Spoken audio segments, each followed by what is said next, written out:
Niisiis, eelmisel aastal Tartu linnapäeval ma avastasin, et mul tegelikult põksub rinnus tuline operetisüda. Ja ma mõtlesin, et ma sellel aastal siis ka annan järgi sellele operetisüdamele.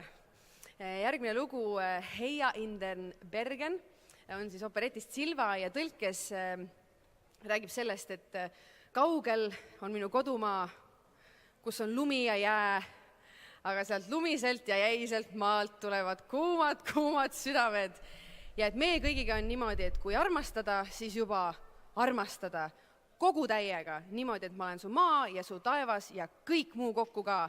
Nii et üks selline lugu, mis ma avastasin, et võib tegelikult Salamahti eestlastele väga hästi sobida.